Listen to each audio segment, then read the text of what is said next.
Bom, boa tarde, turma. Estamos aqui na aula de Geometria na Educação Básica, do dia 2 de agosto de 2021. Hoje é a 23ª aula. E aí o nosso objetivo aqui hoje é realizar uma discussão teórica e prática sobre modelagem na educação matemática, tomando por base a oficina 3, que é sobre transplante de pele, e a discussão do artigo da Daniele Martins e da Mariana Araújo. Bom, e aí lá no fórum eu coloquei algumas questões, para começarem a dinamizar aqui a nossa discussão, que são elas: o que é modelagem na educação matemática, o que realizamos na oficina 3 é uma prática de modelagem matemática, por quê? Como a geometria se fez presente na oficina e quais são as potencialidades e os desafios de práticas de modelagem na educação matemática. Então, por favor, se vocês quiserem se pronunciar, vamos lá.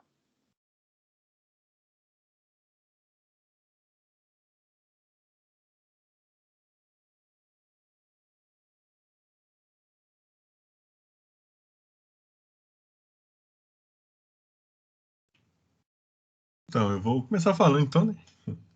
Falar alguma coisa assim. Eu dei uma focada mais na questão 4, né? A questão das potencialidades e desafios, né? Porque quando eu estava lendo o texto, eu lembrei que eu já tinha lido aquele texto do Johnny Barbosa, que é muito citado ao longo do texto, ao longo né? E eu concordo, tipo, tem muitas potencialidades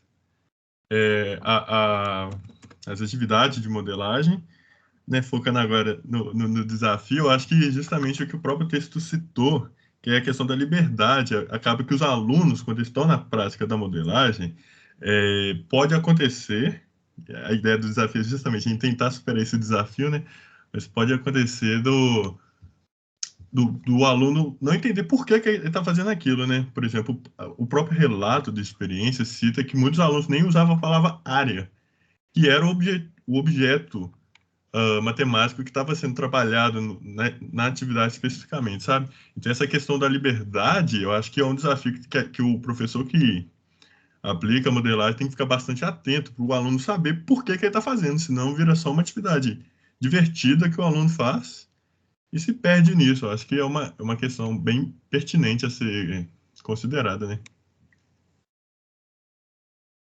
Isso acho que, na verdade, qualquer atividade, orientada por qualquer tendência da educação matemática, o professor ele tem os propósitos dele em realizar a atividade, e é importante que ele tenha os parâmetros, que ele faça sistematizações, organize as ideias, né? Não a gente não pode correr o erro, cometer o erro de sair de um extremo em que o professor faz tudo para um outro extremo em que ele não faz nada, né? Que ele fica muito em segundo plano.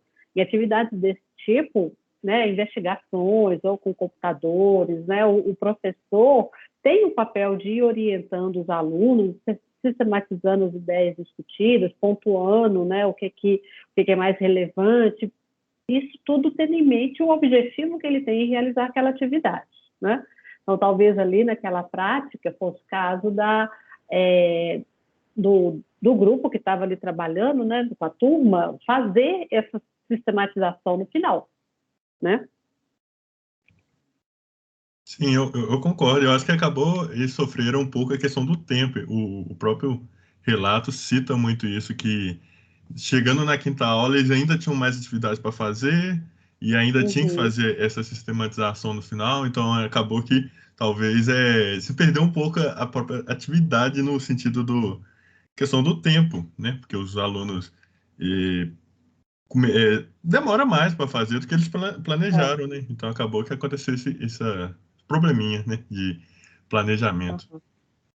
Não, e é natural acontecer esse problema, porque como tem uma maior participação, um maior protagonismo dos estudantes, né, você não consegue medir o tempo, né, e determinar, tem que ser tanto, né, você tem uma noção organiza mais ou menos para cumprir aquele tempo ali, mas tem que ter uma folga aí, né, para fazer os ajustes se forem necessários. Então, o tempo pode ser um desafio quando a gente trabalha com modelagem.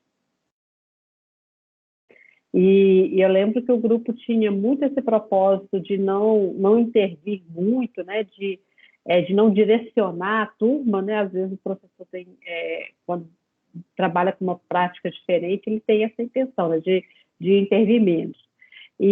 Mas aí a coisa estava se arrastando muito. Aí uma orientação que eu dei, por exemplo, a gente preciso ter umas intervenções mais pontuais ali, porque senão nós vamos ficar o resto do ano fazendo isso aqui e a escola, né, precisa que a gente acabe o trabalho, né? A gente não pode ficar, né, o tempo todo, até o final do ano, fazendo isso aqui. Então, é uma avaliação que tem que ser feita passo a passo, à medida que a atividade vai acontecendo. A gente aperta mais ou tem mais tempo, afrouxa um pouquinho mais, né? E uma atividade aberta tem esse tipo de característica. O Anderson, você queria falar? Não, professora, não, é que eu cheguei, é que eu tive um probleminha com o trânsito, de verdade, foi com o trânsito mesmo, porque eu estava no trânsito, mas que também o fluxo. Eu fiquei sabendo que tem bombom, tô brincando. Não, porque ninguém aparecia, tinha essa mensagem, Anderson, é por isso. Mas esqueci de avisar que é bombom virtual, tá? Vou distribuir lá no Moodle depois. Tá valendo, tá valendo.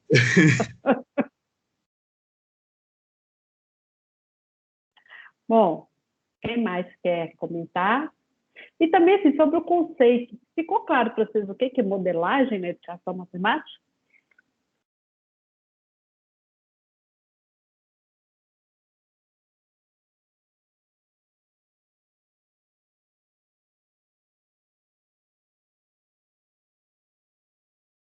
Bárbara, quer falar? Ficou.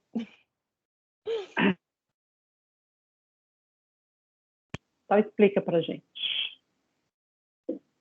Ah, não. Ai, Jussara, você me dá cada trabalho, mas a modelagem, como as autoras definiram, né, pode ser conceituada como um ambiente de aprendizagem, onde a gente tenta estudar matematicamente problemas da realidade. E aí, essa definição não é, assim, uma como é que eu posso dizer? Ela é geral, assim. Nem todos os autores conceituam desse jeito, mas pode ser, ela pode ser exemplificada como isso que eu falei.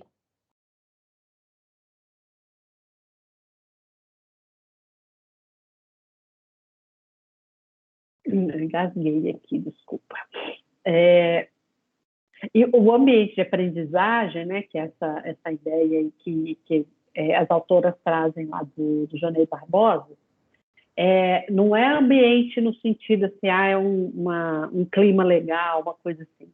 É uma organização prática de atividades de sala de aula em que a gente considera tantas coisas materiais do tipo o que eu vou precisar, se eu preciso de computador, se eu preciso de lápis e papel, se eu preciso de sólidos geométricos, etc., quanto o planejamento e também a fundamentação teórica, né, que está orientando aquela prática que está acontecendo ali.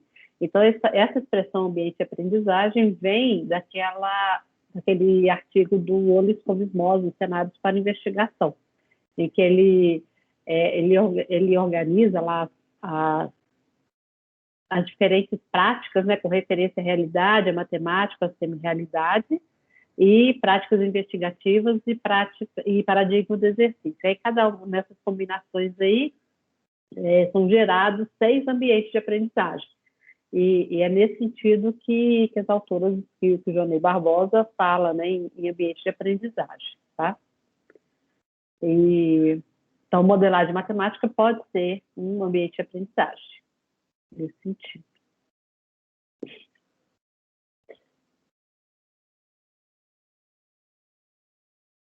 Bom, alguém mais quer comentar aquelas questões que eu coloquei lá no fórum, ou a própria experiência que vocês tiveram, né, de realizar a oficina? Depois eu tenho umas perguntas sobre a experiência de vocês. Nós vamos ouvir mais pessoas.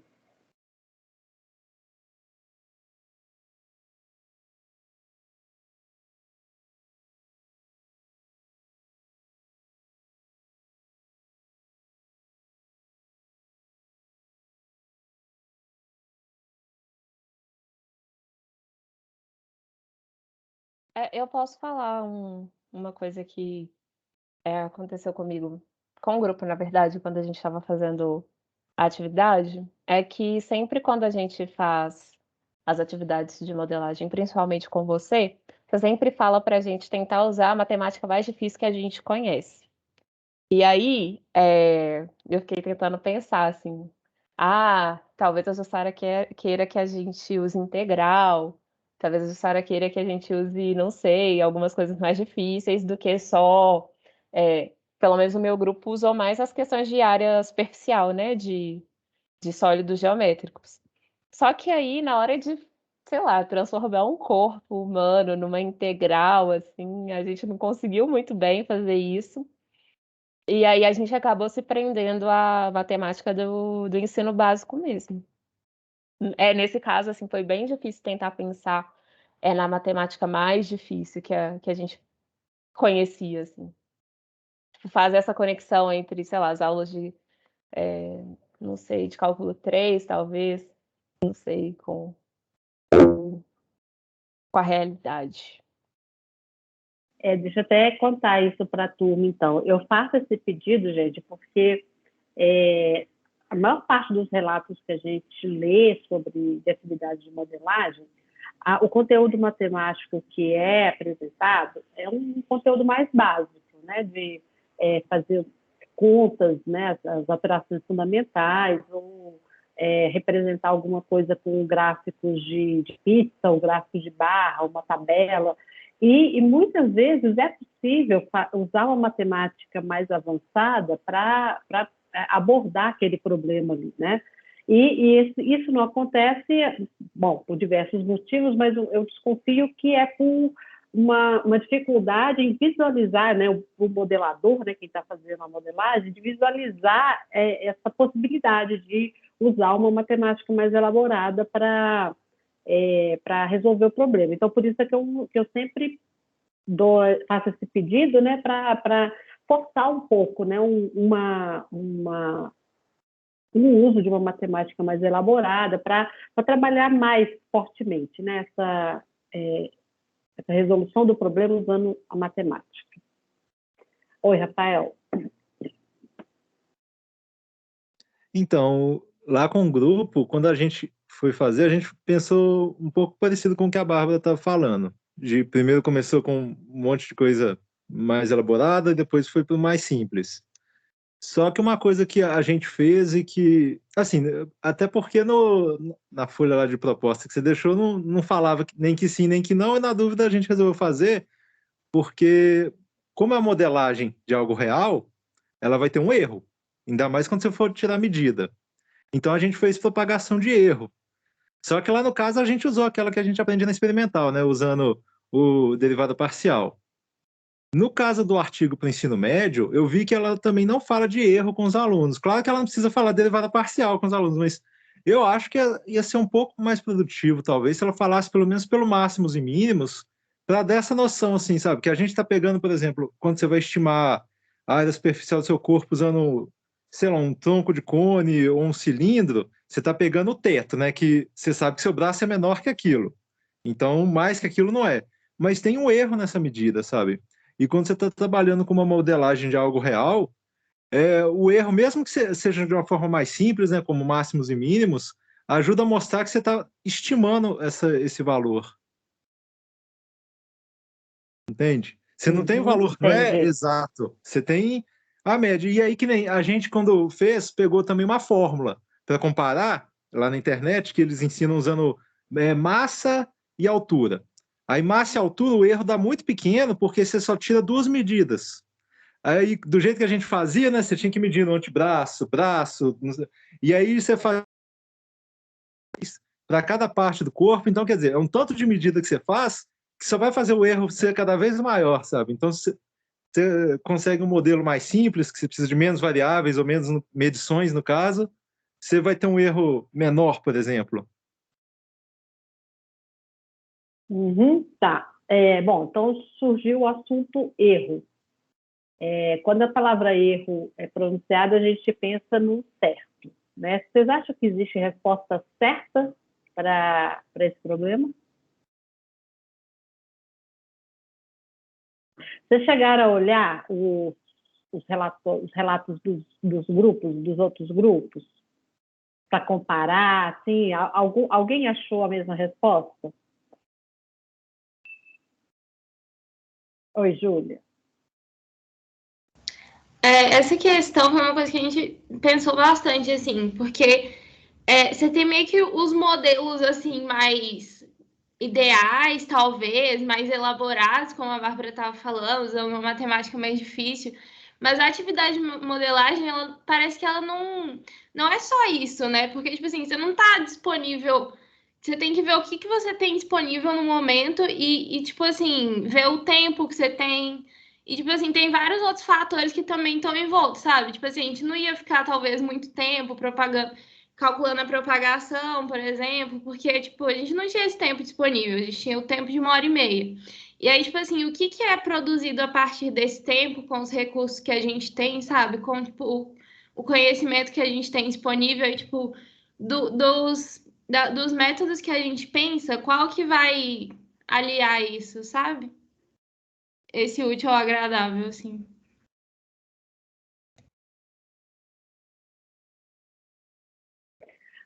Isso mesmo, gente. A gente tem a gente consegue dar uma resposta, ela não é necessariamente certa nem errada, né? As duas reportagens mesmo, né, que eu coloquei lá para vocês debaterem antes, elas têm algumas dissonâncias, né? Elas não falam direitinho não fala a mesma coisa a respeito da quantidade de pele, da área de pele que um corpo humano possui, e ainda tem a questão da doação para transplante, que não é de qualquer parte do corpo. Então, e a pergunta que eu coloquei para modelagem, ela induz a calcular a área completa do corpo humano. Ninguém vai doar pele, sei lá, da pontinha do dedo, né? Porque é um pedaço pequeno. Mas estava todo mundo calculando a área dos dedos também, da mão, etc. E são todas aproximações, né? E ali, numa modelagem matemática, a gente, ao mesmo tempo que quer encontrar uma boa aproximação, a gente tem essas limitações todas aí que a Júlia está falando, né? E depende também do público, né? A precisão do trabalho que vocês, né, como alunos da universidade, conseguiram deve ser com mais detalhes, digamos assim, do que os alunos do ensino médio, né? Tem a questão do erro, igual o Rafael estava falando, nas medições, e aí erro no sentido de não é igual você medir o comprimento de uma caneta, assim, que é uma coisa mais simples, mas você está medindo um corpo que não é um sólido geométrico. E a gente, só o fato da gente aproximar as partes do corpo humano por sólidos geométricos já dá alguma distorção ali, né? E cada ser humano tem uma área diferente. Então, tem várias variáveis ali, e se a gente for considerando cada um desses elementos, a gente acaba constatando que é impossível calcular a área exata do corpo humano, porque são várias questões que são colocadas aí no meio do caminho, né? Mas isso para vocês foi tranquilo no grupo, ou vocês ficaram grilados dessa coisa de qual será o valor certo? Porque eu vi que muita gente procurou uma fórmula na internet, né? Então, o meu grupo e o da Júlia, a gente fez primeiro pensando assim, encobrir nosso corpo e olhar a área do objeto, né? Da toalha ou coisa assim. Só que a gente achou que estava esquisito o valor, sabe? A gente já pensou que dessa forma teria um erro e a gente aceitou o erro. Só que quando a gente viu o resultado, a gente ficou achando muito estranho. Porque a gente achava que pele, a gente tinha mais pele. Porque, por exemplo, sei lá, o Lucas tem quase 2 metros de altura. E que cada um mede uma parte no nosso. E aí o nosso valor deu pouco mais que 2 metros de altura. E assim, como que cobre ele, sendo que ele é 3D, entendeu? Aí a gente foi procurar para saber se estava certo mesmo, porque a gente achou que o erro deveria estar muito grande. E acabou que não estava, assim, estava ok. E aí vocês aceitaram essa fórmula assim, numa boa, gente? A fórmula que vocês encontraram na internet é uma verdade e aquela ali é que vai dar a resposta certa, Bárbara? Não, mas é porque a gente já tinha feito o exercício, né? A gente achou que estava ok. A gente mediu mais de uma vez, inclusive. Depois que a gente foi procurar a fórmula, aí, não sei, acho que tinha muitos dados parecidos, entendeu? Não necessariamente porque a fórmula era um deus, mas porque vários valores estavam próximos. A gente tentou, né? Eu acho que era mais para comparar mesmo esses diferentes métodos de encontrar e tal. E a gente procurou na internet também, né? Tipo assim, qual que é a área do corpo humano e tal, da pele do corpo humano. E aí a gente comparou com isso, assim, também, viu? Que não tava tão distante, assim. É, porque primeiro a gente cobriu com pano, mas aí a gente também tirou dúvida medindo o nosso próprio corpo, sabe? E depois que a gente foi para a fórmula e todos os resultados estavam parecidos. Bárbara, Mirka. No meu grupo, a gente achou a pergunta assim um pouco.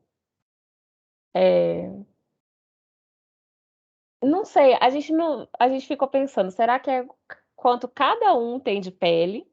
Ou será que é quanto o ser humano, no geral, assim, tem de pele em média? E aí, para fazer essa atividade, a gente optou em ir para a média dos corpos, dos nossos corpos. Então, cada um foi se medindo, se mediu todo, a gente separou o corpo todo. E aí, depois a gente fez uma média do grupo, de quanto o grupo tem de pele em média.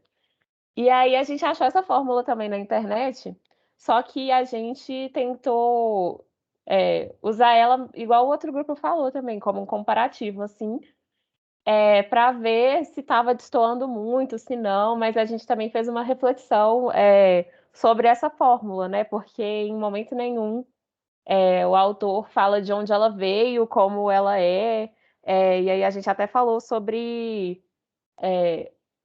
assim, como ela pode não refletir muito bem a realidade, né? Porque, por exemplo, uma pessoa que não tem um braço, ou que não tem uma perna, ou que não tem os braços e as pernas, enfim, como que ela vai ter a mesma quantidade de pele do que a pessoa que tem, sabe? Então, aí a gente tentou usar mais para comparar, e aí a gente também usou um dado lá do Portal da Educação, eu acho que fala, né?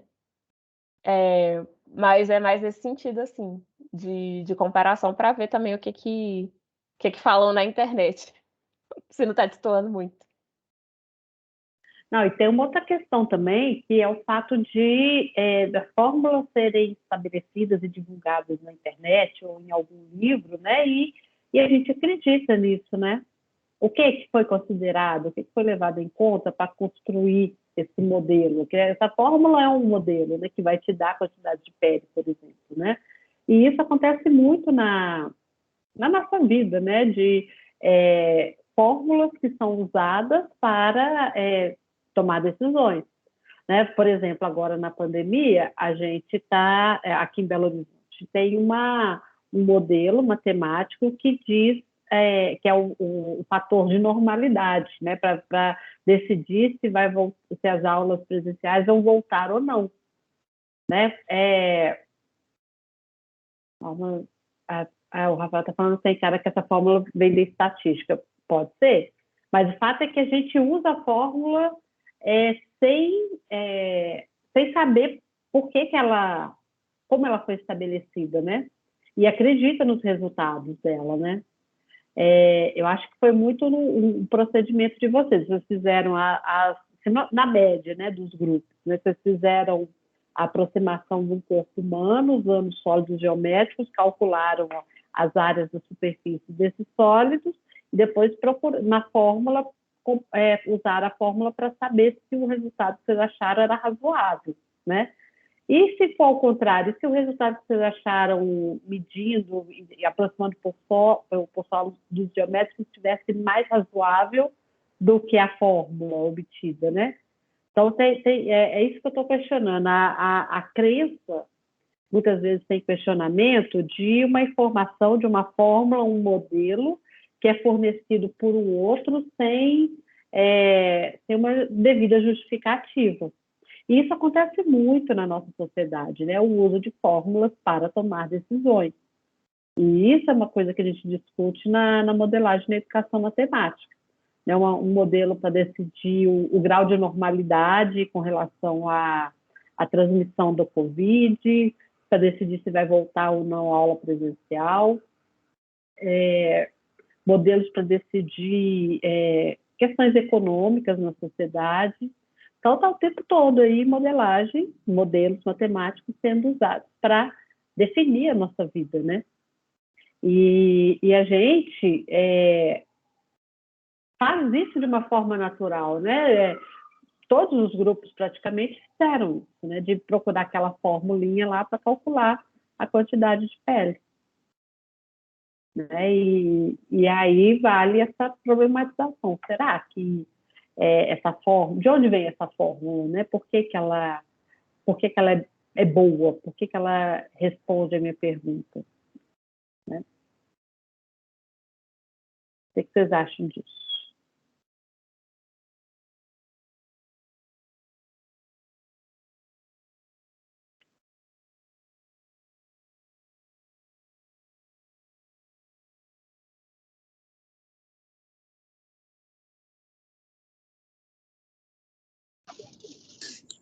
Lá no nosso grupo, a gente pegou a fórmula justamente para essa questão de comparação, né? Igual acho que todo mundo acabou fazendo, porque assim, lendo o texto, né? O texto, as reportagens, né? Ele fala sobre a quantidade de pele que era necessária para poder ajudar uma pessoa, né, que estava com queimaduras lá no caso de Santa Maria. Eu acho que ele, quando fala também da creche, também acho que fala sobre isso. E quando a gente achou o nosso resultado, a gente assustou um pouco, porque foi, tipo, bem maior do que o texto indicava, por exemplo, para atender uma pessoa, sabe?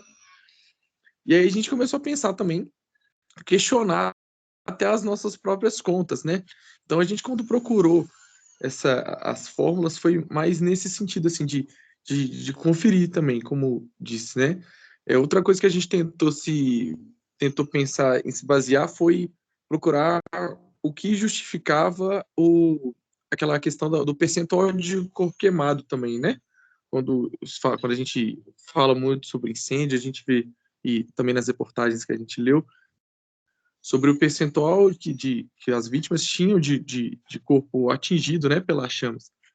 E aí a gente até no início da conversa a gente pensou tem usar disso, que aí na nossas pesquisas a gente encontrou que a palma da mão seria a referência para 1% do corpo, né, da pele.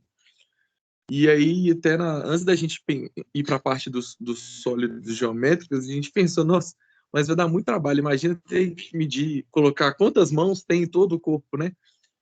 E aí eu acho que é o que o Rafael falou também, sobre a questão das medidas. Seriam muitas medidas e o percentual de erro poderia ser muito grande também, né? Então, assim, quando a gente partiu para os sólidos geométricos, a gente tinha até passado por esses questionamentos e partiu para a fórmula para poder tentar conferir, assim, e às vezes até encontrar alguma coisa parecida com o que a gente tinha encontrado, para saber se estava coerente as nossas contas. E essa comparação que o Pedro está falando, né, entre a quantidade de pele para doação, etc., nas reportagens fala que não, né, que só algumas partes do corpo, né? Então tem uma diferença aí entre a quantidade, a área da pele que é aproveitada, pode ser aproveitada para doação, e o total de pele que o meu corpo, por exemplo, tem, a área da minha pele, né? Porque não é muito claro, né? Como é que será que eu vou medir a área só das pernas e das costas, por exemplo, né? Que é o que pode ser destinado para doação. Então tem uma coisa vaga aí, né? De qual é a área que eu tenho que medir, qual é a área que vai ser usada para doação. E aí a minha pergunta era vaga também, exatamente por isso, para colocar uma questão aberta para vocês, né? Para vocês exatamente trabalharem com essa incerteza na matemática. Porque, normalmente, quando a gente trabalha com exercício de matemática, de livro de texto, todos os dados que a gente precisa estão ali e se a gente deixa de usar algum dado, você acha que essa resposta está errada, né? Porque é tudo muito conduzido, né? E em problemas da vida real, as perguntas são abertas, né? O que a gente pode, que encaminhamento dá, que dados que a gente precisa, ou se não tem tudo, buscar outros dados, etc., é tudo mais aberto, afinal de contas, né? E quando vocês estavam, né? Primeiro eu pedi para vocês debaterem um tema lá sobre o transplante de peles, os incêndios, né? Afinal de contas, e a questão da quantidade de pele. Vocês colocaram mais ênfase em qual desses assuntos? Ou foi equilibrado? Como é que foi esse processo? Falar sobre transplante de pele, falar sobre quanto de pele que a gente tem. Como é que vocês fizeram esse diálogo entre essas coisas?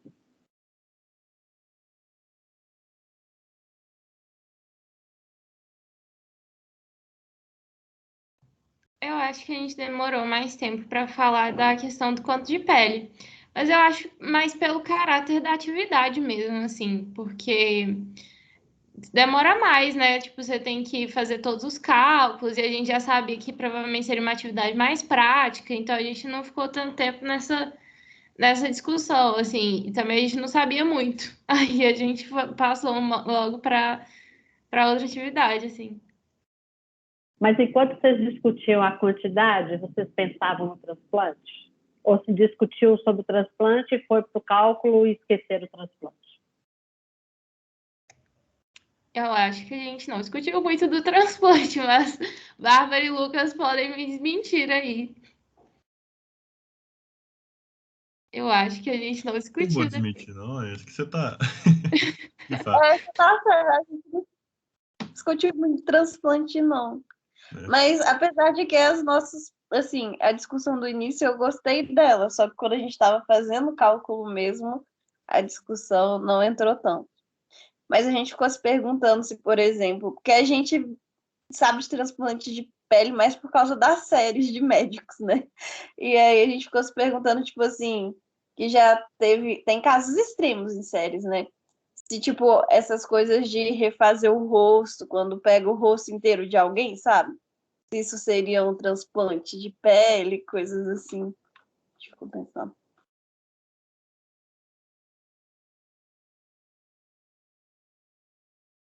Bárbara nisso ou Lucas? Quem foi primeiro? Não vi. Acho que fui eu, mas nossa, o nosso grupo ficou muito tempo discutindo sobre as questões de transplante. A gente foi pesquisar sobre outras coisas, a gente até esqueceu da atividade uma hora, que a gente ficou viajando mesmo nessas questões do Isso era transplante. atividade também. Vocês não esqueceram da atividade. Não, esquecemos assim dos cálculos, né, da parte mais matemática da coisa. Mas aí a gente foi pesquisar, foi olhar. Nossa, a gente gastou horas pesquisando sobre coisas, a gente até elencou assim, as perguntas que a gente teve durante a prática, porque foram muitas. Posso só completar, porque eu era do grupo da Bárbara? A gente fez uma reunião e aí a gente, né, transmitiu o texto e fomos lendo juntos, né? Aí a gente, cada um lia um parágrafo e ao final do parágrafo a gente sempre discutia alguma coisa do parágrafo. Então, assim, a gente gastou quase que umas 2 horas para ler os dois.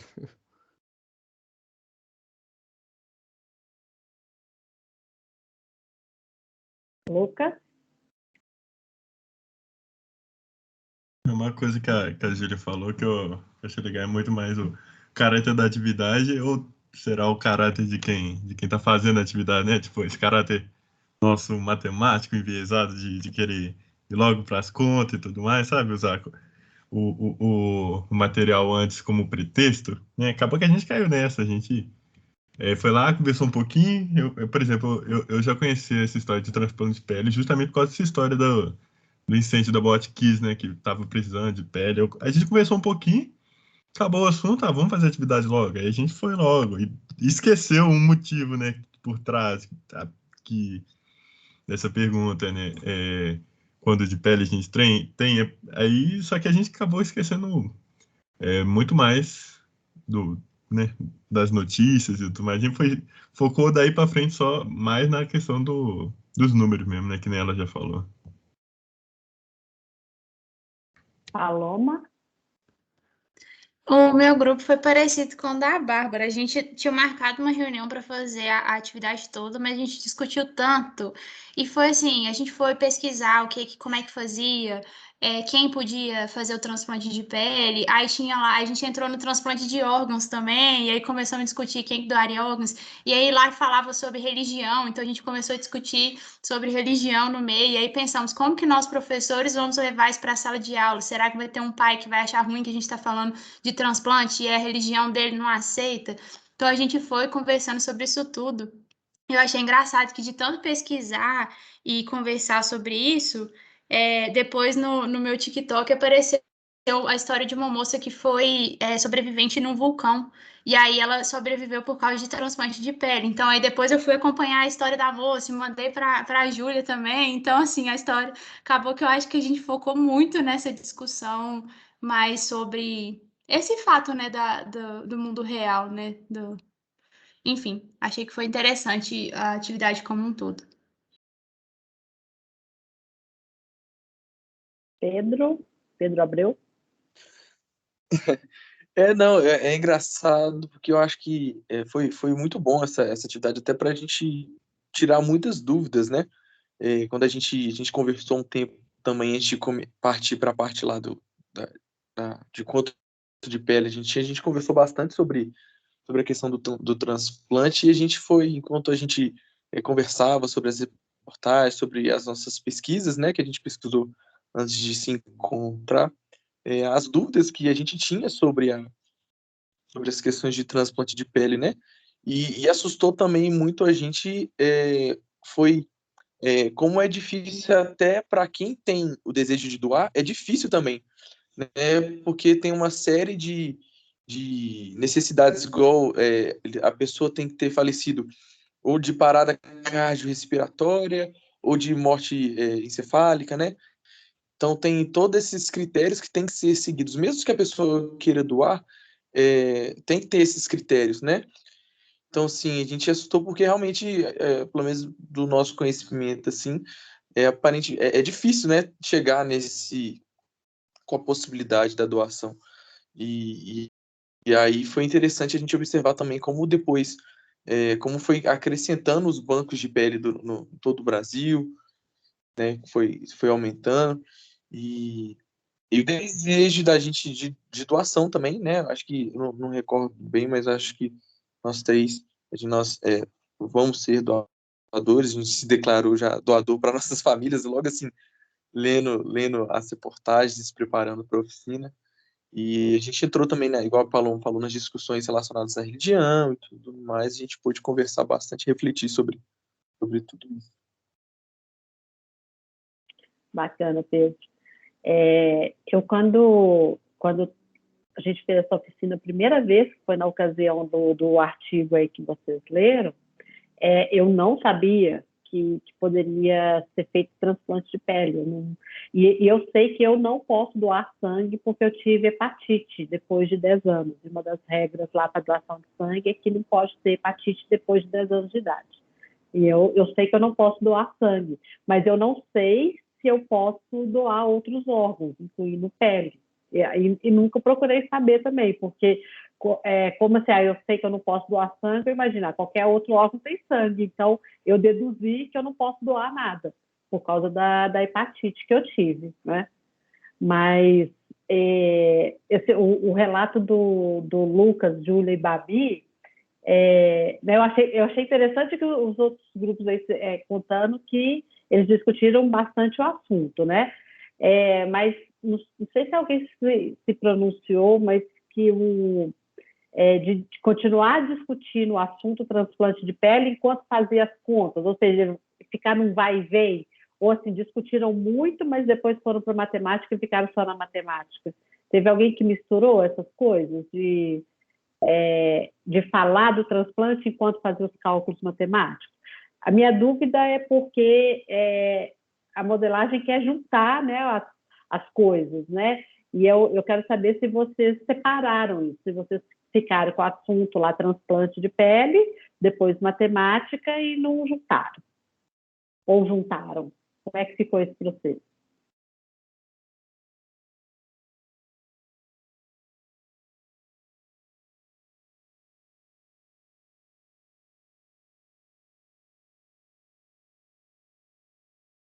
Será que vocês pensaram assim, o que a gente quer mesmo é a gente calcular as áreas dos sólidos geométricos, então vamos para lá de uma vez? Foi assim, Lucas, Babi e Júlia? Jussara, eu acho que a Oi, gente... falou. Eu lembro que eu li uma informação falando que você pode doar a pele da coxa. Então, isso foi uma coisa que ficou, tipo assim, na minha cabeça. Tipo, e aí eu acho que por isso que eu separei minha cabeça, porque eu pensei, é diferente a gente calcular quanto de pele eu tenho e quanto de pele eu posso doar. Então, na hora que eu li aqui, eu lembro que eu até falei, gente, pera, vamos voltar para a pergunta. E a pergunta é quanto de pele a gente tem. Então, é outra coisa. E eu acho que aí eu mesmo talvez fiz essa quebra de pensamento na nossa discussão. Mas uma possibilidade que existia também era a gente, vocês falaram assim, olha, a pergunta é quanto que eu tenho de pele, mas as reportagens é sobre doação de pele, então eu vou calcular a quantidade de pele que eu posso doar. E era uma resposta tão legítima quanto a outra, né? O quanto você tem de pele não pode dar margem para esse tipo de resposta, né? O importante aí seria o grupo dizer, assim, olha, a gente, aquela parte, né, das negociações e deliberações, vocês poderiam falar assim, olha, a gente decidiu que a gente só ia calcular a quantidade de pele que pode ser doada, né, para comparar, por exemplo, com o que as reportagens falam, que seria também um tipo de resposta, tá? E aí, eu estou colocando esse ponto aqui para discussão entre a gente, porque muitas vezes a modelagem matemática é usada como uma isca para atrair os alunos para o assunto matemático, né? E é meio só uma isca, né? De assim, os alunos não sabem para que serve a matemática, tal, então eu vou colocar um problema da realidade aqui, para o aluno achar interessante, ver que aquele assunto tem uma aplicação, que ele é útil, e aí eu começo no assunto da realidade. Mas eu entro para a matemática e fico com a matemática. Meu objetivo é só calcular a área de sólidos geométricos e esqueço a questão da doação de pele, né? Então, esse é um ponto. Outro ponto como o Pedro Abreu descreveu aí, né, do processo de conscientização que pode acontecer, né, né, os componentes do grupo pensar, nossa, eu quero ser doador de pele e tal, e declarar para a família, etc., mas fica meio separado ainda a questão da realidade com a matemática. E uma coisa que seria, eu diria assim, mais legítimo do ponto de vista da modelagem, é o tempo todo você pôr essas duas coisas para conversarem, né? A questão da doação de pele, a questão da área, da superfície da pele de um ser humano, né, e ponderar, etc., né? Então, assim, tem uma diferença entre a gente usar um problema da realidade para ensinar matemática e a gente resolver o problema da realidade, porque o problema precisa ser resolvido. Né, agora com a questão da Covid, a gente está, vocês viram, tanto de problemas tanto de modelo matemático que é usado aí para pensar, né? Logo no início, aquela coisa do achatamento da curva, né? Todo dia na imprensa mostra, né, o número, o gráfico do número de mortes, o número de casos. Aquilo ali tudo são modelos matemáticos, né, que estão sendo usados para descrever a situação da pandemia, né? E aí, quando a gente leva essa questão de a modelagem para a sala de aula, ela já vai tomando contornos especiais, né, de acordo com o objetivo do professor, se ele quer mesmo discutir a questão do transplante de pele, ou se ele só quer um pretexto para ensinar áreas de sólidos geométricos. E está tudo bem, é tudo legítimo, tá, gente? Tudo acontece quando a gente trabalha com modelagem na educação matemática. Mas é importante o professor discutir qual que é o propósito dele. Por que eu quero trabalhar com essa tendência da educação matemática, tá? Por exemplo, quando eu coloco para vocês a questão assim, por que vocês acreditam nesse modelo que está na internet? Por que ele é bom? Né? Sendo que você nem sabe como é que ele foi usado. E aí você já tem uma outra vertente de modelagem sendo trabalhada ali, tá? Então, é importante que o professor tenha bastante clareza, né? O que eu quero ao trabalhar com modelagem na educação matemática. E que isso é diferente de usar a modelagem para resolver problemas na realidade. Vocês pensaram nisso? Vocês discutiram um pouquinho sobre a modelagem na educação matemática, na sala de aula? Vocês como professores?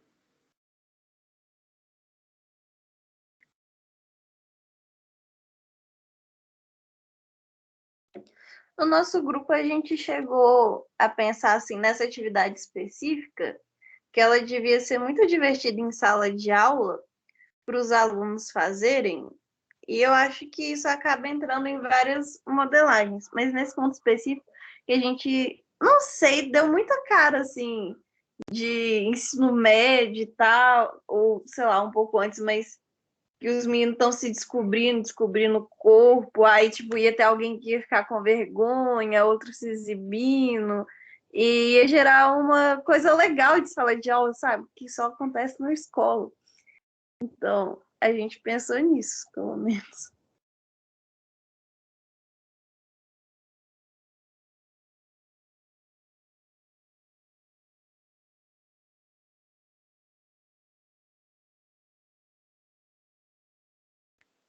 Mais alguém quer falar sobre essa questão do professor aí?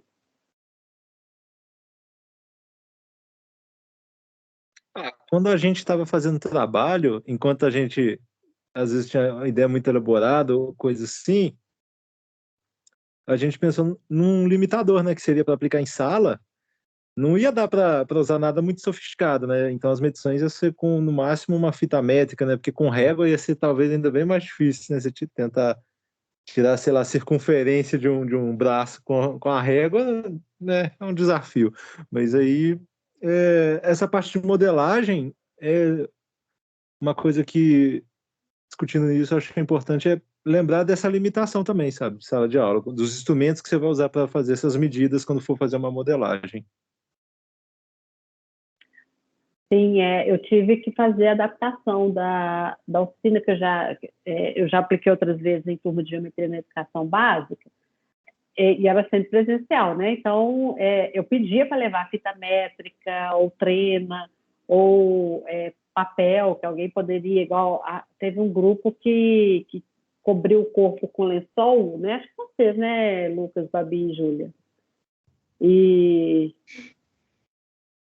Foi? Do lençol foi com você? Foi a gente mesmo. Assim, tecidos... Eram tecidos, né? Aí teve gente que fez com lençol, teve gente que fez com roupa. Aham, tá. Aí eu peço para levar papel grande, né, jornal, alguma coisa assim, para cobrir o corpo, se o grupo quiser, né, cobrir o corpo e calcular a área desses papéis, né. E aí, então, tem uma diferença, né, de fazer essa oficina presencialmente e remotamente. Porque no presencial, Rafael, eu tenho que pedir para levar material, né, porque realmente não dá para medir com régua, né, a circunferência.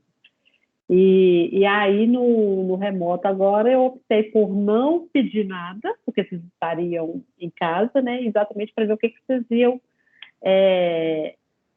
vocês iam buscar para responder a pergunta, né? E também a questão de pedir para só ler a pergunta depois que debater, porque para tentar não orientar, não direcionar muito a leitura do texto e os debates antes, né? Então, eu fiz essas pequenas mudanças aí na orientação da oficina. E outra coisa também é que no presencial eu estou junto, eu posso ir orientando, tirando as dúvidas, né? E dessa vez não, vocês tinham que se virar sozinhos, né? Porque eu não estava perto. O que pode também ser uma coisa boa, né? Porque eu não estava influenciando vocês. Vocês fizeram do jeito que vocês acharam que vocês escolheram a estratégia, né? E é assim que acontece a modelagem, né? Quem está modelando é que escolhe a estratégia que vai usar.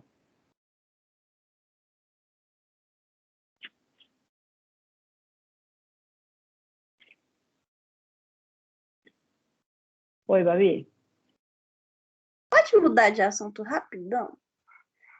É que eu fiquei na minha cabeça que o grupo ficou pensando nas religiões. No nosso grupo, a gente até pensou também nisso, só que foi algo passado por cima, tipo assim, que nós três iríamos doar, aí eu até comentei assim, acho que a não ser por motivo de religião e tal, não entendo muito bem as pessoas que não doam. Mas enfim, não é essa a discussão, é só que eu acho tão natural as pessoas terem religiões tão diferentes. Na minha família, cada núcleo familiar praticamente é de uma religião.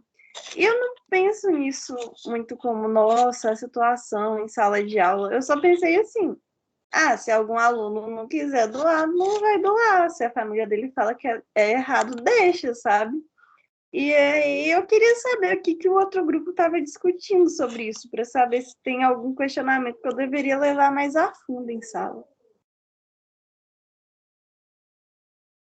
Acho que foi Paloma, né, que falou disso. Foi. Então, o que a gente estava discutindo, eu acho que tem até um pouco a ver com a sua pergunta, Jussara, eu estava até preparando aqui para responder, na ideia do papel do professor, né, nas atividades de modelagem, é essa questão, porque a Júlia estava falando, eu sempre briguei muito, eu nunca aceitei muito bem o que os colegas falavam, e minhas turmas, sempre que tinha algum debate, assim, de um assunto mais, não polêmico, mas sempre que tinha um debate, sempre tinha muita discussão na sala. E ela estava comentando de como que a gente tem que agir para não gerar uma situação assim, né? E aí, nesse caso, no caso da modelagem, que a gente tem que fazer uma discussão, nesse caso da doação de pele, que pode ter esse caso da religião, a ideia era como que o professor vai agir. A gente vai deixar a discussão rolar e aí desembolar até onde for, a gente tem que parar e falar, não, beleza, a gente considera isso tudo, mas vamos voltar para o foco. O que é voltar para o foco? Qual o foco que a gente quer voltar, né? E aí eu acho que a gente ficou pensando muito nisso. Eu lembro que a gente foi, e aí daí a gente saiu da transplante de pele, fomos para fake news, fomos para várias outras coisas, escolas particulares, escolas públicas, onde que. E toda essa discussão, mas mais no sentido de até que ponto que a gente tem que deixar a discussão fluir, até que ponto a gente tem que, entre muitas aspas, controlar os nossos alunos, para que a discussão não saia do foco, mas para que também não ofenda os alunos entre si, né? Mas eu acho que a discussão estava mais voltada também, nesse caso da religião, volta muito no caso de qual escola que você está dando aula, né? Eu e a Júlia, a gente faz estágio num colégio católico, então, será que teria algum problema, algum pai falaria alguma coisa? Será que sei lá, todas essas questões, né? Eu lembro que na nossa entrevista a primeira coisa que perguntaram foi: e escola ser partido? Qual que é a sua opinião sobre isso? Então, eu acho que tem muitas coisas que a gente considera e que a gente, por não ter experiência, a gente fica com medo. Então, acho que essa foi uma discussão muito grande que a gente teve também nesse caso da religião, da escola e tudo mais. Mas mais pensando, qual que é o papel do professor? A gente vai só, no final foi, a gente vai deixar a discussão acontecer ou a gente vai só falar: não quero lidar com isso e não vou fazer nada, sabe? Mais ou menos o que eu estou vivendo agora aqui, né? Basicamente. Babi. Não, eu só ia falar que, assim, claro que você tem que pensar na direção da escola e tal, porque meio que eles mandam em você, né? Mas, de forma geral, eu só penso que você não pode deixar rolar intolerância religiosa na sala de aula, né? Então, assim, até que um fala: eu doaria por isso e isso, ou, não entendo porque você não doa e tal, tudo bem, mas se alguém chegar falando: sua religião é ruim, ou sabe, umas coisas assim, xingando a religião da pessoa, aí eu acho que eu interferiria, entendeu? Eu concordo. Não, eu concordo totalmente. Acho que foi até uma coisa que eu estava falando. Tipo, pode ser até uma atividade que vai ensinar os alunos a buscar informação, a trazer pontos fundamentados, não só de tirar, tipo, eu acho isso, né? Mas, tipo, tá, mas de onde que você tirou isso, né? Mas eu acho que isso também tem a ver com experiências ruins que a gente teve durante a nossa escola, né? Eu acho que, por exemplo, a Júlia não teve uma experiência boa nessas discussões, né? Então, é muito fácil a gente só reproduzir aquilo que a gente tem vivido também. Então, aí eu acho que nosso papel é quebrar esse ciclo também, né? De não só deixar o trem acontecer e falar: não, gente, acabou, vamos passar para o próximo, mas entender melhor esse fato, né? Sim. Eu vou responder coerentemente com meus valores aqui, porque não dá para ser de outro jeito, né? Eu acho que devemos acolher todas as respostas, ouvir de forma respeitosa e deixar claro que são posicionamentos diferentes baseados em crenças diferentes, no caso de religião, né? E que não existe certo ou errado no seguinte sentido, de todas têm um motivo para estar agindo dessa forma. Então, mas é importante conviver com as diferentes opiniões ali, né?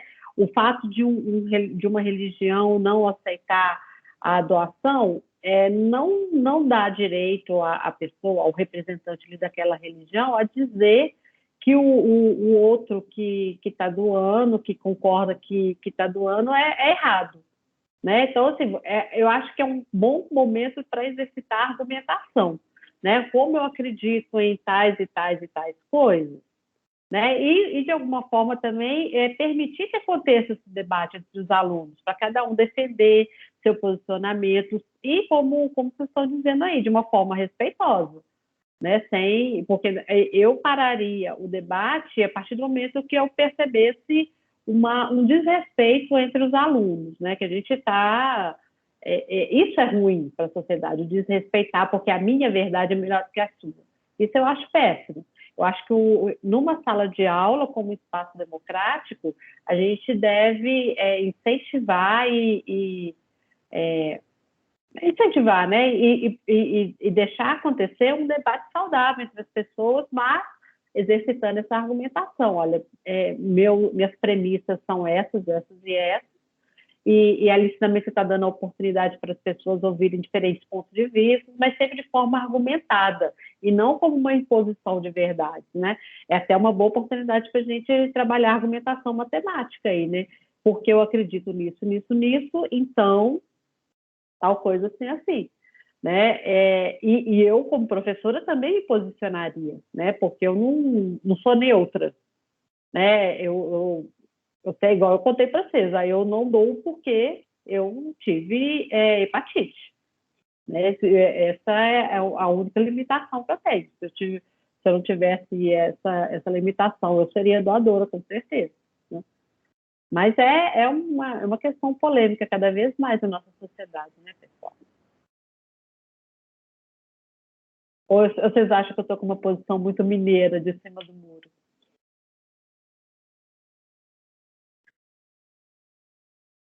E, ao mesmo tempo, esse debate incomoda alguém aqui da turma?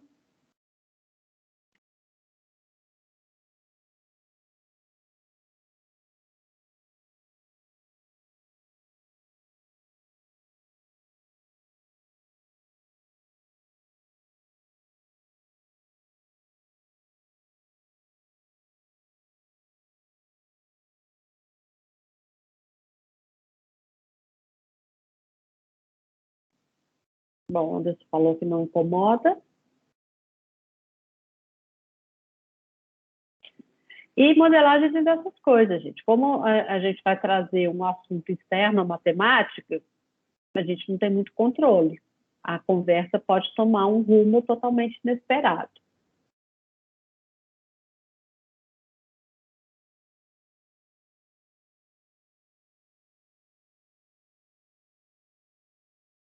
E aqui reinou o silêncio.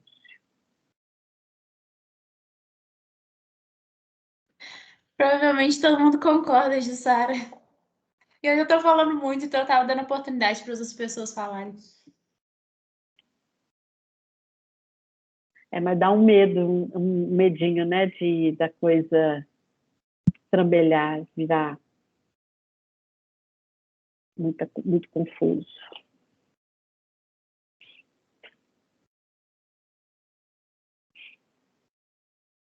Oi, Anderson. Não, só ia falar, professora, que eu. Peraí. Fui ligar a câmera, fechei o negócio. Eu só ia falar que eu concordo. Eu acho, tipo assim, que com o que vocês trouxeram aqui, eu acho que, tipo, a gente tem que estar aberto para ouvir mesmo.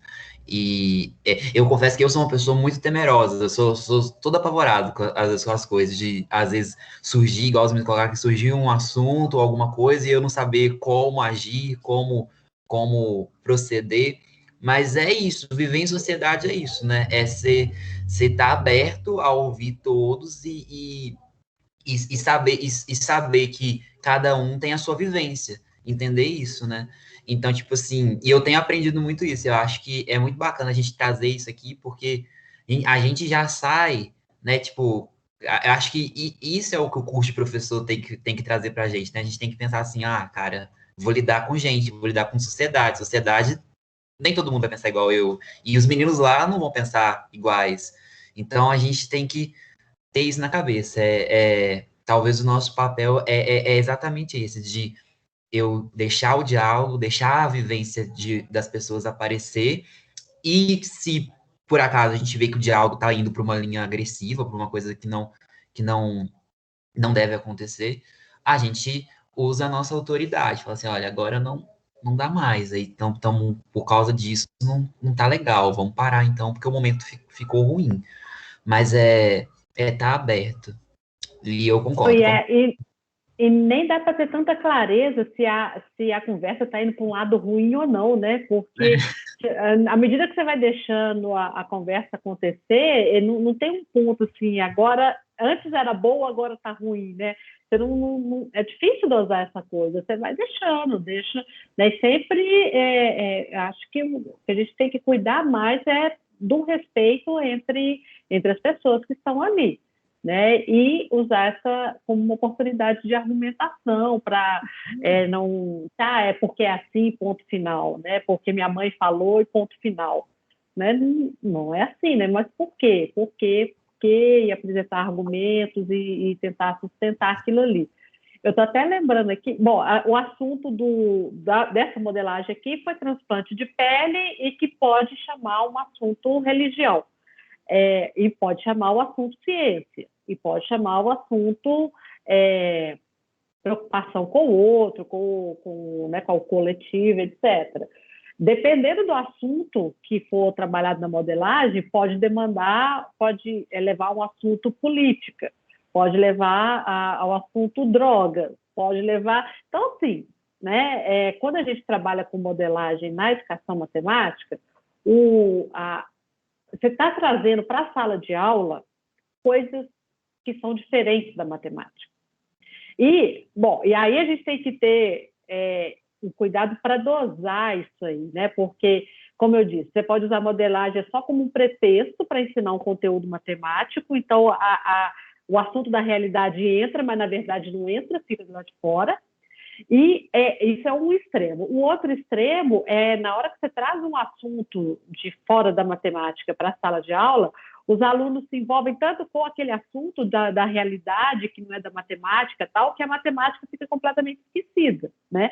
E aí a gente, professor, tem que estar dosando essa coisa o tempo todo, né? Na hora, como a Bárbara lembrou, eu sempre peço que ela use a matemática mais diferente, mais difícil que você souber, exatamente para a gente misturar a situação real com a matemática. Porque a matemática ela foi inventada pelo ser humano para resolver problemas da realidade, né? E, de repente, ela está uma coisa completamente desconectada da sala da realidade. Né? E a modelagem presta muito esse papel de proporcionar esse reencontro entre essas coisas. Né? Então, eu acho que é a gente, professor, que deve cuidar para ficar uma dose equilibrada, porque existe o risco de ir para qualquer um desses dois extremos. Então, aí quem quiser trabalhar, conhecer mais essa tendência da educação matemática, eu sugiro que leia bastante para ter uma boa orientação, né, na hora de fazer essas atividades na sua sala de aula. E aí eu estou lembrando aqui, gente, quando que a gente organizou o congresso de modelagem, a conferência de modelagem aqui na UFMG em 2019. Não sei se vocês ficaram sabendo disso. A Bárbara sabia. A Bárbara estava lá trabalhando com a gente. Mas, na época, né, diante de todas as questões políticas que a gente está vivendo nesse país, né, de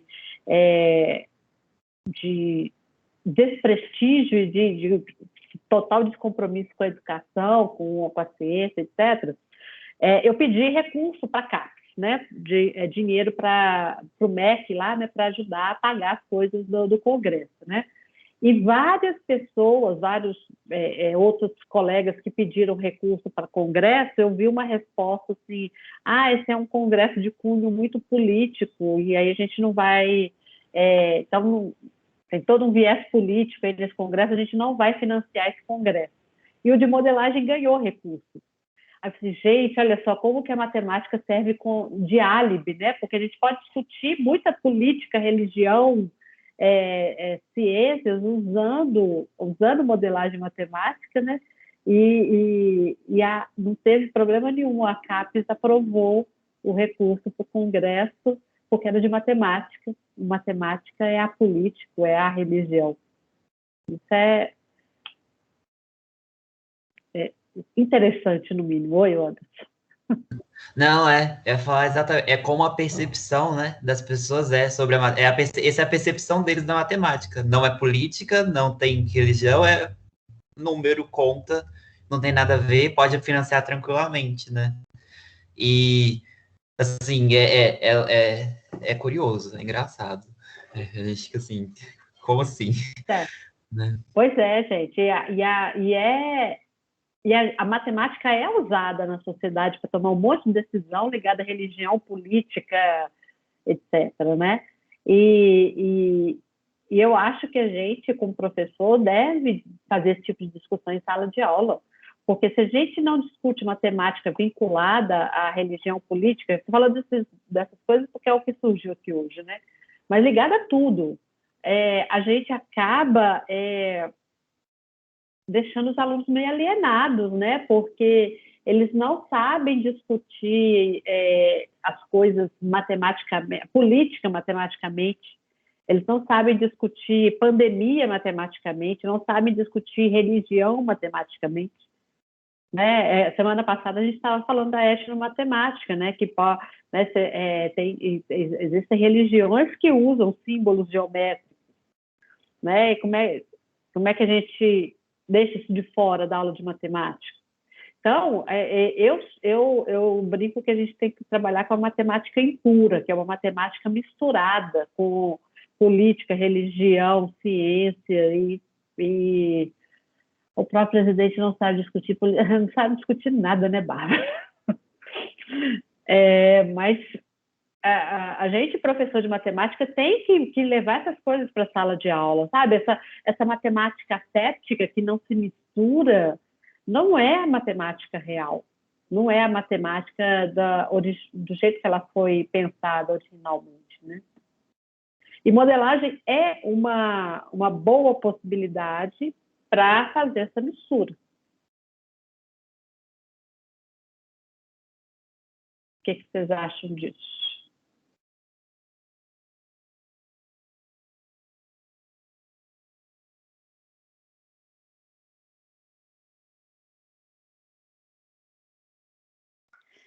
Vocês falando disso agora, eu fiquei pensando se tivesse aula presencial no meio da pandemia, os surtos que não iam ser aula de matemática.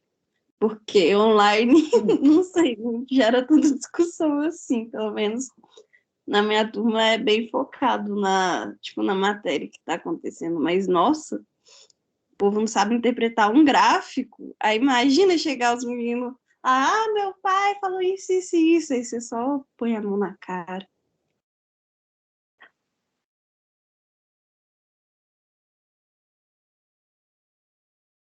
Eu lembro de um caso que, vamos dizer assim, em tese a matemática foi usada politicamente. Vocês lembram lá na época que a Dilma estava falando sobre, eu acho que uma verba que é para a Petrobras, ou como que era a repartição de lucro, alguma coisa assim que pegava. E ela falou que não é 30%, é 30% de 30%. Então, quer dizer, porcentagem composta. O que eu vi de página de gente na rede querendo debochar, sabe, taxá-la de burra, como se isso não existisse, falando, como é? Que porcentagem é só até 100. Gente, o ensino médio está ensinando mal demais a porcentagem pessoal. Ué. Falou porcentagem composta, o pessoal bugou. Ué. Ela tinha falado, acho que era 30% de 30 ou 25% de 30, né? Era uma faixa que ela não lembrava o número certinho, né? Que aí dá algo em torno de 7,5% a 12%. E você faz a conta, dá certinho o que ela falou. Só que o pessoal saiu debochando, querendo taxar ela de burra. É bizarro, né? Há pouco tempo a discussão da eficácia das vacinas, né? Eu já até esqueci os valores, mas assim, tinha várias porcentagens também, né, de eficácia, assim, assado, e o povo, né, fazendo fazendo piada, né, não entendendo nada de matemática. Então, tem essa questão, sim, de a gente tem que saber matemática para discutir as questões na sociedade, né? Precisa de matemática o tempo todo. Mas, ao mesmo tempo, usar a matemática não para estabelecer verdade, né? Quando a matemática fala é isso, e eu não vou considerar nem a biologia, nem a geografia, ou sei lá o quê, né? Eu acho que a gente tem que colocar todas as ciências em pé de igualdade. Todas elas vão te dar um ponto de vista, né? Então, se a matemática está mostrando isso, a geografia fala isso outro, a biologia já tem esse outro elemento aqui, e aí a gente vai debatendo, né? Não precisa ter certezas, né? A gente, com o apoio das várias ciências, a gente vai construindo uma compreensão sobre aquele assunto ali. E isso eu acho que porque assim, na vida, os problemas não vêm com rótulo assim, eu sou um problema de matemática, eu sou um problema de biologia. Não, né? Existem os problemas. E as várias ciências podem ajudar ali a resolver aquele problema, a pensar aquela situação ali. E não só as ciências, né? Qualquer conhecimentos populares, conhecimento, etnociência também, né? Ajuda a resolver esses problemas. E o professor de matemática, quando tenta impedir que esses outros assuntos entrem na sua sala de aula, né? Ele está fechando uma possibilidade de debate que é muito interessante. E isso não significa que ele tem que saber tudo, né? A gente sabe alguma coisa.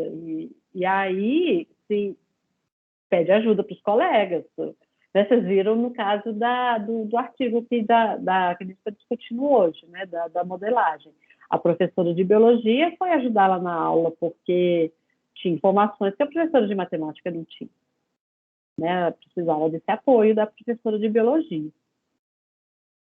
E muitas vezes o professor de matemática se sente inseguro para trabalhar com modelagem porque ele acha que ele tem que saber tudo sobre qualquer assunto.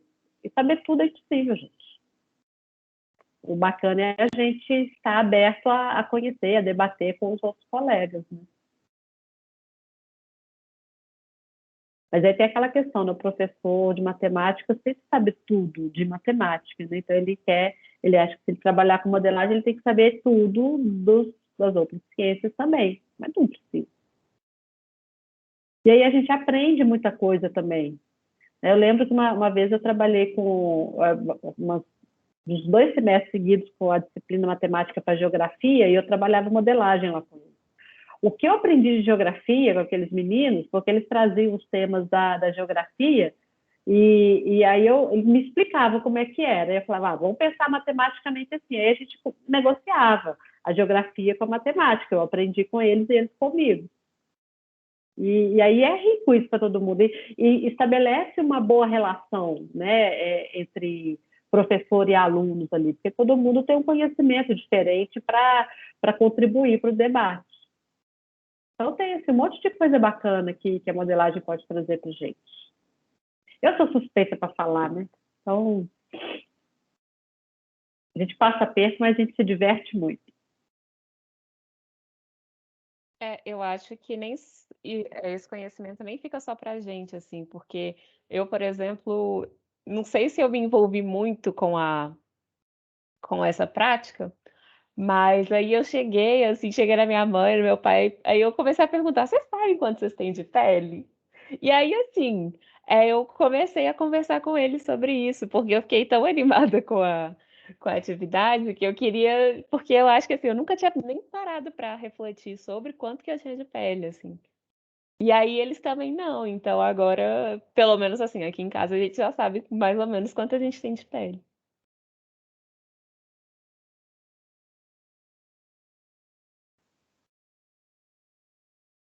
E aí, mais alguma coisa, gente? Querem colocar? Muita gente ficou caladinha aqui hoje.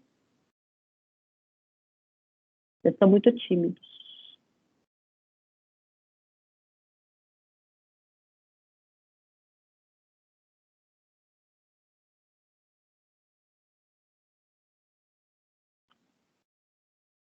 Então tá beleza aí para todo mundo, sim?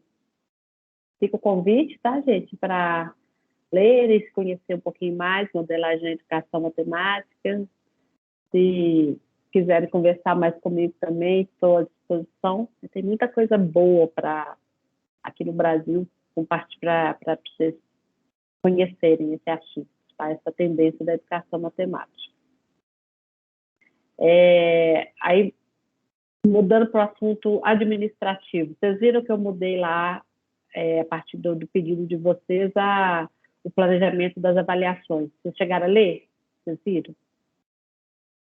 Eu mudei o arquivo lá no Moodle das avaliações. Depois vocês dão uma olhadinha lá.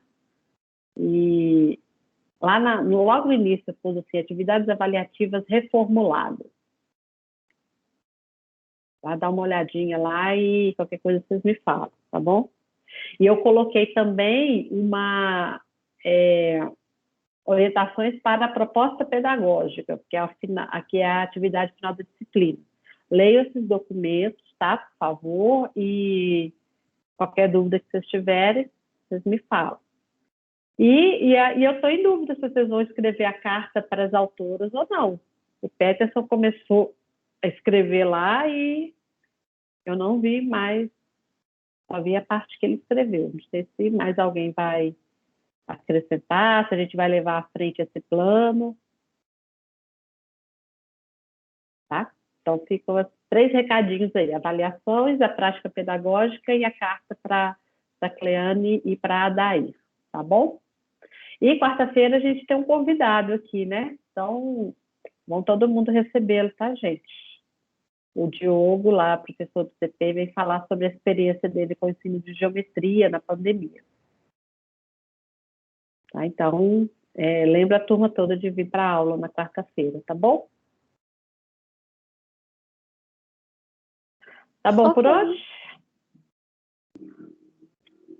Então tá bom, gente. Aqui na disciplina a gente faz pequenas amostras assim, de um monte de coisa e aí na hora que vocês quiserem conhecer mais, é só aprofundar na pesquisa. Oi, Júlia. Oi, Sara. É porque hoje a gente estava conversando no grupo do WhatsApp E a gente ficou em dúvida com relação ao fórum que você postou e o texto que você pediu para ler para aula síncrona. Aquele fórum, ele era avaliativo? Uai, todo fórum é. É porque O que a gente... aconteceu... Hum. Fica. É porque a gente ficou assim, meio. A gente não esperava esse volume de coisa, porque a gente sabe que das coisas lá da reitoria, não sei muito bem os documentos, mas o ideal é você fazer, né, manter esse horário de 1h30, do horário da disciplina mesmo, né? E aí isso excederia muito o tempo da disciplina e dessa questão. E aí, tipo assim, a maioria não conseguiu fazer, tanto que a gente meio que fez um acordo de botar só a primeira, só a resposta e não comentar, assim, para tentar ver se você poderia avaliar dessa forma ou não avaliar esse fórum. Porque a gente ficou, assim, muito confuso, porque foi muita coisa, assim, tipo, uma aula deixa, mais isso. Entendi, Júlia. Que é o seguinte, eu estava... foi falta de tempo para fazer tudo, tá? Na verdade, porque as outras oficinas, eu tinha um dia para oficina, um dia para teórico, para responder no fórum, né? Ler alguma coisa e responder no fórum, e um terceiro dia para juntar tudo, né? Que era um encontro síncrono, né? Então, a gente estava fazendo mais ou menos assim. Só que eu não ia ter tempo hábil para fazer essas 3 coisas, por isso que eu juntei 2 em uma, foi isso. Mas tudo bem, eu deixo de considerar a participação nesse fórum, na avaliação, e porque eu tinha... Não, a ideia era que vocês leiam e venham com coisas pensadas já para o encontro síncrono, né? Que vocês aproveitem a aula, né? Que não chegue aqui só né? sem ter uma base para discussão. O propósito é esse, tá? Mas se é a questão de juntar as 2 coisas foi demais, aí eu não considero esse fórum aí na avaliação. Tudo bem. Obrigada, Sara. Eu acho que a gente entendeu, assim, a sua ideia, assim, só que realmente eu acho que a maioria se assustou porque não tinha visto o final de semana e achou que a aula era síncrona e foi ver só hoje, e daí não tinha tempo hábil para fazer as coisas, assim. Mas obrigada. E também teve o fato de a gente estar mais acostumado, assim, né, com a outra metodologia, digamos assim, de que quando tem aula síncrona não tem fórum, aí isso influenciou bastante.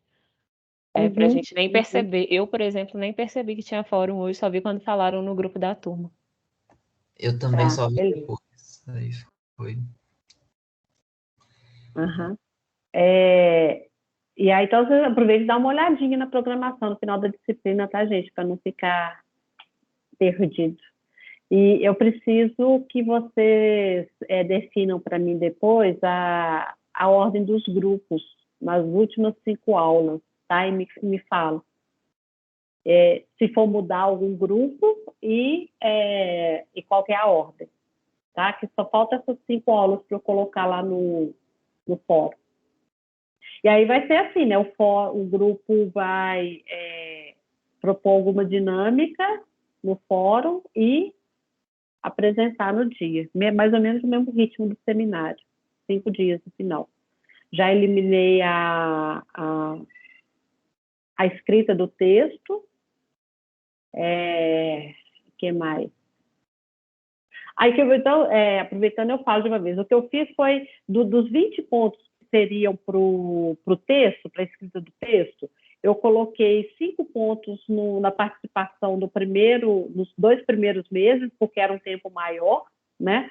Era maio e junho. Então, essa primeira participação ficou em 20 pontos, os outros 2 em julho e em agosto, 15 pontos, porque era um mês só, e eu separei as oficinas, tá? 5 pontos para cada oficina. E aí fez ou não fez, é só isso, tá? Eu não vou corrigir se está bem relatado ou não, só assim, quem fez tem os 5 pontos da oficina, quem não fez, não tem. Pronto, só assim. Fica bom assim? Sim. Não, Jonathan, eu ainda não refiz as contas, tá? Tá do jeito que estava. Aí agora eu tenho que lançar a participação de julho, e aí eu vou aproveitar para mexer de uma vez, né? Que aí muda a pontuação, vai fazer a regra de 3 lá, né? Para a pontuação de participação do primeiro, que é maio e junho, e já lança do segundo também. Tá? No diário eu ainda não mudei, eu só mudei nessa folhinha aí que eu pus para vocês, atividades avaliativas reformuladas. Mesmo porque né, eu fiz a proposta lá e ninguém falou nada, eu estou esperando a reação de vocês para ver se tá ok assim. Tá? Então, qualquer coisa vocês me falam. Tá sendo invadido aí, Anderson? Foi engraçado você segurando. É meu irmão. Ah, faz parte. Faz parte. Desculpa. Ok, gente. Mais alguma coisa? Então, vocês dão uma olhadinha lá e qualquer coisa vocês me falam, tá bom? Um abraço para vocês, até quarta. Quarta tem aula, encontro, tá? Tem palestra do Diogo. Tchau, abraço. Tchau, professora. Tchau, Professor. pessoal. Descansa. Até mais. Até quarta-feira. Até quarta.